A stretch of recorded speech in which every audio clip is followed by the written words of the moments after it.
Hello again, everyone, and welcome to another edition of Woodpeckers Deep Dive. My name's Jeff Farris. Welcome to my shop. Today we're going to take a closer look at Woodpeckers DP Pro drill press table. Now we've already had a show on this, but what I want to show you today are some little bitty subtle tips and tricks that you may not know about. So this show is for you if you already have one of these, and it's also for you if you're thinking about getting one, because I'm going to show you some of the little things that you may not have heard about or seen yet. All right, let's get started. Now there are lots of great features of the DP Pro table, but my favorite is the vacuum fence. There's a cutout in the center of the fence, and the whole thing is a hollow tube. So you can put a dust collector on this end, and now with your dust collector running, that's going to get most of the chips while it's running. It's a fantastic feature. I'm not going to show it to you with this puny little 1/4 inch bit. We're going to take that out and put in a 1-inch Forstner.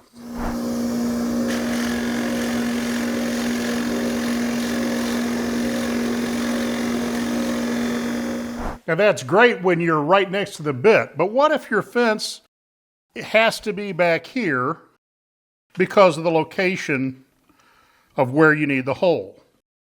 Well, let's see what happens. Let me get another piece of wood. So when we're working further away from the bit,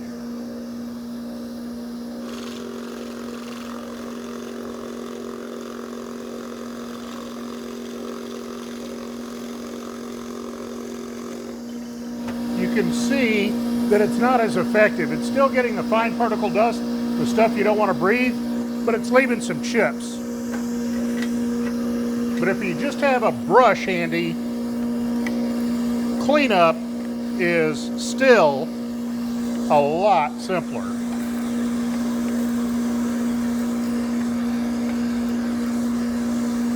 Just brush everything toward the opening, and it's gone. Now I have mine set up with the dust port on the right side, but it's universal. You can switch this over to the left side just by taking off the little cover plate here, putting that on the right end, and the dust port on the left. Now we wanted the dust collector to work with as many different types of dust collectors as we could. So we used a 2 1/4 inch fitting. Now this is the same fitting that is used on most shop vacs, but it's also used on a lot of dust collectors. If you don't have 2 1/2 inch hose for your dust collector, if you run 4-inch hose, there's a 4 by 2 1/2 adapter that you can get that'll plug right into here, and then you can go to your 4-inch hose.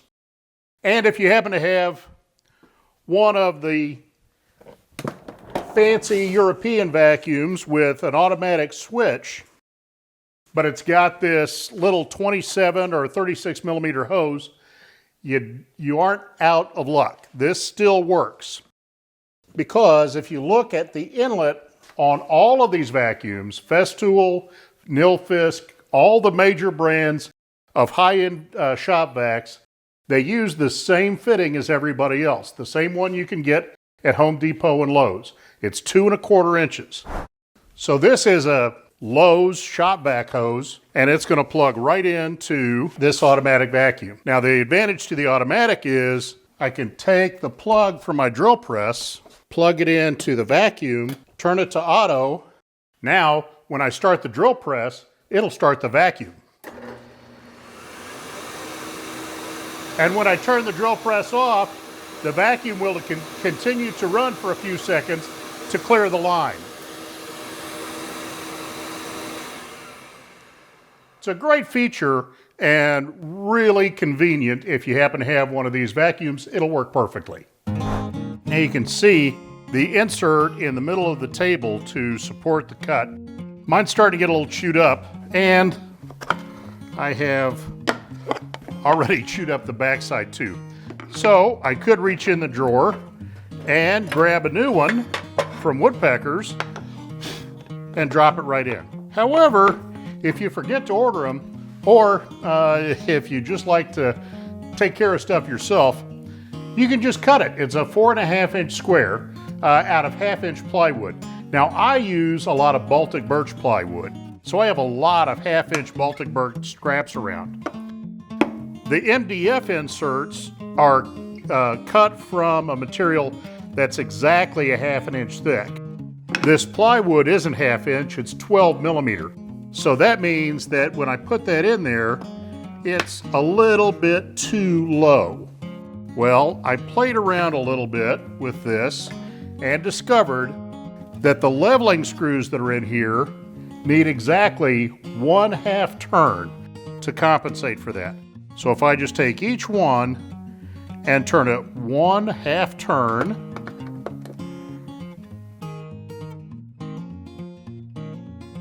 my Baltic birch inserts will be exactly level. So on the web page for the DP Pro, one of the options that's listed is our knuckle clamp. And that fits into the track, and then you can use that to hold your stock down. Now, this is great. A lot of people complain about the knuckle clamp being fiddly. It does have lots of pieces and parts. If you want simple, there is another option. We have our pivot clamp. And the pivot clamp is much simpler. It just grabs in the slot like that, spin it down, and you've got your work held in place. But they're for two different jobs, and they both have a place. That's why I've got both in my drawer. The pivot clamp is best if you're doing a one-off. If you just have one or two pieces that you need to hold down, this is quick and effective. But if you have something where you're going to be doing multiple pieces, the knuckle clamp has some advantages. Once you get it positioned, you can lock it in position to the track. So now it's always going to be right where you want it. And down here, you can see that there's another thumb screw that controls the height. So now you can get this where it's preset, so it only takes about a 1/2 turn to get it locked. So if you're doing something that's repetitive, the knuckle clamp is the best choice. If you're doing a lot of one-offs, the pivot clamp is your best choice. So one more thing I want to go over with you today, and that is the graduations, both in the table and on the fence. Exactly how does that work when you put graduations on something that moves? Well, I'm going to show you how to calibrate it so that you get accurate positioning on the table. First, I'm going to take the insert out, and when I get the insert out, if you look right there, you'll see a 1/4 inch diameter hole. Now that is actually machined with the CNC when the table is cut out. And that is the exact center of the DP Pro table. What does that do for us? Well, if we put the center of the table directly under the bit, then it's very easy to calibrate the fence position. So what we're going to do is take a 1/4 inch rod, put it in that hole, and put it in the chuck of the drill. Now the best 1/4 inch rod that I have is a very fine 1/4 inch brad point drill bit. You can see it's got a very, very fine point. And we're going to use that a couple of different times here in this calibration process.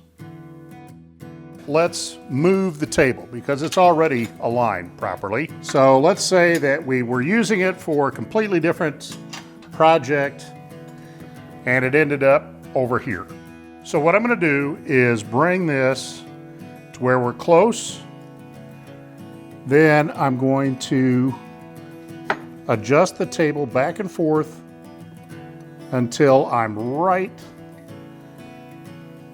on that hole with my 1/4 inch drill bit. So when I get it, I'm going to lock it so that it stays in position. Then I'll come back and lock the pivot. Now, the scale is right in line with that 0 point. So if I bring the fence right to 0 on both sides, when I bring the quill down, you'll see that I am right on the edge of the fence. So now the scales embedded into the table are accurate, let's work on the fence. Right here at the center of the fence, there's a very thin single white line engraved with our laser engraver. That point is the exact center of the fence. And if we calibrate that to our drill bit, again, we're going to be accurate on the scale. So I'm going to bring the drill bit down just above the fence and lock it. Now I'm going to loosen the fence and adjust it so that the center of the drill bit is right on that center mark. And make sure that I'm still right on my 0 points on the embedded scales. Now that was great. We are dead center on the fence and our scale is perfectly accurate, but we cannot drill a single hole. Because we're right at the edge of the fence, we're not going to get anything. So we're going to have to move, but we don't want to lose our alignment. So here's what I do. I'm just going to take my pencil, I'm going to come right to the edge of my track, and I'm going to put a mark right there. Now that I have that marked, as long as I keep the fence aligned to the embedded track, and this mark right at the edge of the track, my scale is going to be accurate to the center of the bit. Let's see how we did. Let's set the fence back to 3 inches.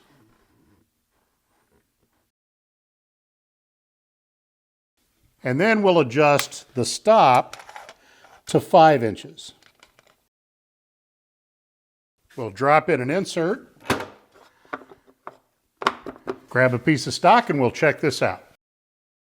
All right, so now let's take a piece of stock, slide it against the fence, up to the stop, and now let's bring it down, and I'm just going to touch the surface, and we left a tiny little mark there.